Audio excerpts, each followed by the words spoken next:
کا ہمارا ٹاپک ہے دلی کالج۔ دلی کالج 1825 میں قائم ہوا، اور یہ اس سے پہلے یہ جو عمارت تھی اس میں مدرسہ غازی الدین حیدر قائم تھا، اور یہ ایک نواب غازی الدین فیروز جنگ ثانی کے نام سے گزرے ہیں ایک نواب۔ ان کی کوششوں سے اور کاوشوں سے یہ مدرسہ عمل میں آیا تھا، اور کب عمل میں آیا تھا؟ 1692 میں۔ یہ بہت قدیم مدرسہ تھا، یہاں پر عربی، فارسی، اردو 3 زبانوں میں تعلیم دی جاتی تھی، اور اس میں جو فقہ ہے، قرآن ہے، حدیث ہے اور صرف و نحو ہے، تو اس طریقے سے کر کے اس کے اندر شعبے تھے، اور علوم شرقیہ یعنی اورینٹل جتنے بھی مضامین ہیں، جن میں طب ہے، جن میں فلسفہ ہے، جن میں حکمت ہے وغیرہ وغیرہ، تو اس میں ریاضی بھی تھا، تو یہ تعلیم دی جاتی تھی۔ جب یہ لوگ فارغ و تحصیل ہو کر نکلتے تھے اس مدرسے سے، تو یہ معلم یا تو بن جاتے تھے، یا پھر مفتی بن جاتے تھے، یا پھر یہ عالم بن جاتے تھے۔ تو پورے ہندوستان میں یہ لوگ اپنی خدمات سر انجام دیتے تھے۔ انہوں نے جب اس کو قائم کیا تو وہاں کے جو لوگ تھے، دلی کے عمائدین، ان کی کچھ ضروریات بھی تھیں، کیونکہ ظاہر ہے جب انگریز یہاں پہ آ گیا تھا اور مکمل طور پہ وہ دخیل ہو چکا تھا سیاست میں اور باقی جو انتظامی امور ہیں ان میں، تو لہٰذا مقامی لوگ بھی یہ چاہ رہے تھے، جیسے راجا رام موہن رائے بنگال میں، اور سر سید بعد میں جہاں پہ علی گڑھ میں، انہوں نے یہ ڈیمانڈ کی کہ ہمیں بہرحال ان کو جاننا چاہیے اور ان کی زبان سیکھنی چاہیے، اور ان سے بھی کچھ چیزیں جو ہے نا وہ ہم اگر لے لیں تو زیادہ بہتر ہے، خاص طور پہ علوم کے حوالے سے۔ تو جب یہ قائم ہوا تو یہ طے پایا کہ اس کو کون ذمہ داری اس کی لے گا۔ چنانچہ 3 لوگ جو ہیں وہ اس کے لیے چنے گئے، جو اس وقت مشرقی علوم کے ماہر سمجھے جاتے تھے، جن میں ایک ڈاکٹر اسپرنگر تھے، اور ایک مسٹر ٹیلر تھے جو پرنسپل بھی بنے اس کالج کے، اور اس کے علاوہ اس مسٹر کارگل ایک تھے۔ یہ تینوں لوگ جو ہیں یہ مغربی کے ساتھ ساتھ مشرقی علوم بھی جانتے تھے، اور یہ بڑے عرصے سے ایسٹ انڈیا کمپنی نے کسی بھی حوالے سے ان کو بلایا تھا، تو یہ یہاں پر ہندوستان میں قیام پذیر تھے، لہٰذا یہ لوگوں کی نفسیات سے بھی اچھے طریقے سے واقف تھے۔ اب جو فورٹ ولیم کالج ہے، وہ ضرورت یہ تھی کہ انہوں نے اپنے انگریزوں کو تعلیم دینی تھی اور ان علوم سے روشناس کرانا تھا۔ یہ جو دلی کالج ہے، یہ اس میں جو مقامی لوگ ہیں ان کو ان کے علوم سے روشناس کرانا تھا، لیکن یہ ایک فائدہ اس کا ان کو یہ ہوا کہ علوم کے تراجم کیے گئے، اور جو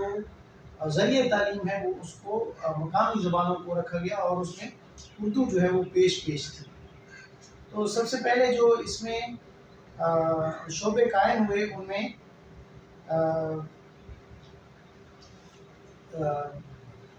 جو پہلے سے شعبے موجود تھے وہ مشرقی، اور اس کے علاوہ اس میں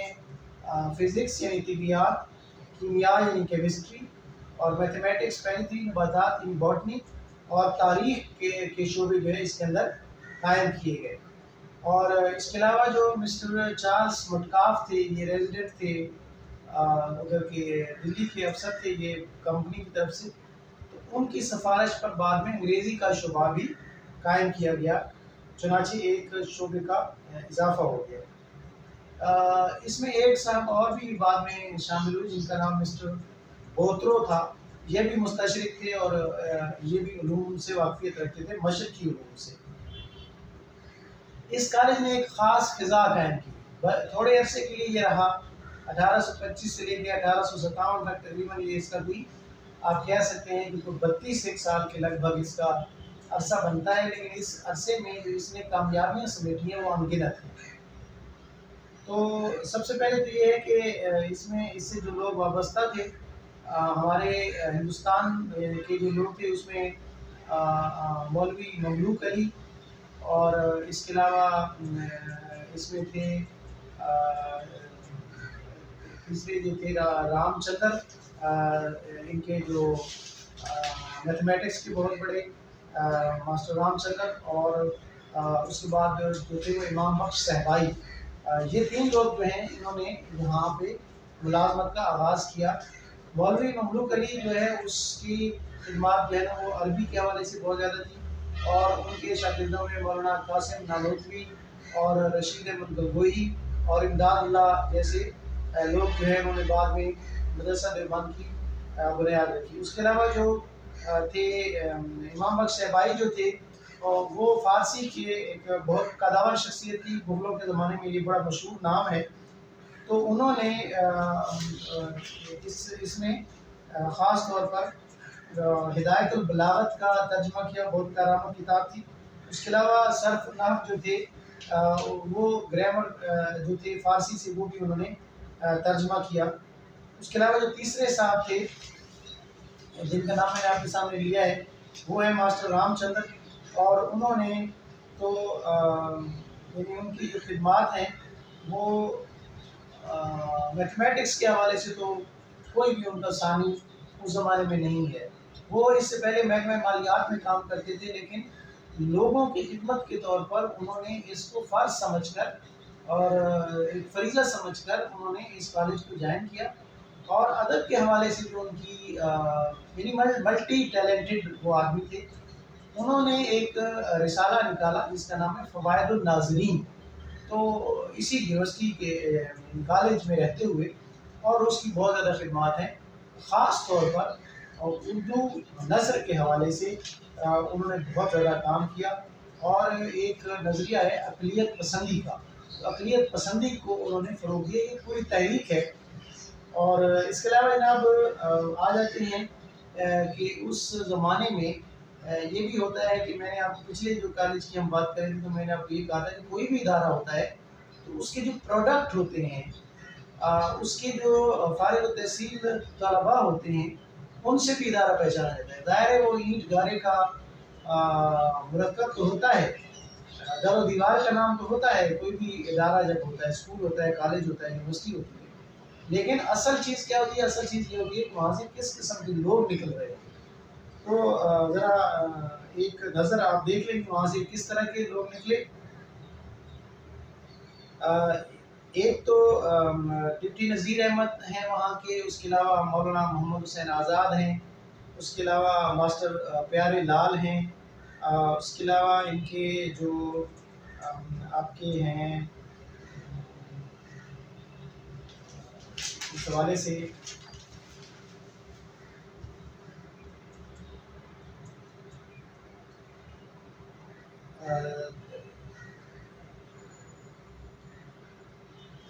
ان میں نام آپ اضافہ کر لیں اگر تو مولوی اس میں ذکاء اللہ ہیں، اور جن کا تاریخ کے اوپر بہت زیادہ کام ہے۔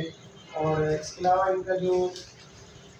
ایک اور نام ہے وہ ہے مولوی کریم الدین۔ مولوی کریم الدین کے علاوہ میر ناصر علی، اس کے علاوہ پنڈت موتی لال، اس کے علاوہ اس میں جو ایک اور بڑا نام ہے پنڈت من پھول، اور ڈاکٹر ضیاء الدین، اور جو بعد میں علی گڑھ سے بھی وابستہ رہے۔ اور یہ ایسے لوگ ہیں جو پورے ادارے جو ہے وہ آگے چل کر رہے ہیں۔ مثلاً ڈپٹی نذیر احمد کو دیکھیں تو وہ اردو ناول کے پہلے یعنی ان سے وہ آغاز ہوتا ہے۔ اسی طرح جو ہے وہ اردو رنگین نثر اور ایک صاحب طرز جو انشا پرداز ہیں مولوی محمد حسین آزاد، اور اس کا جو کسی تعارف کے محتاج نہیں ہے۔ سب سے بڑی بات یہ ہے کہ ایک فضا وہ اس کالج نے بنائی،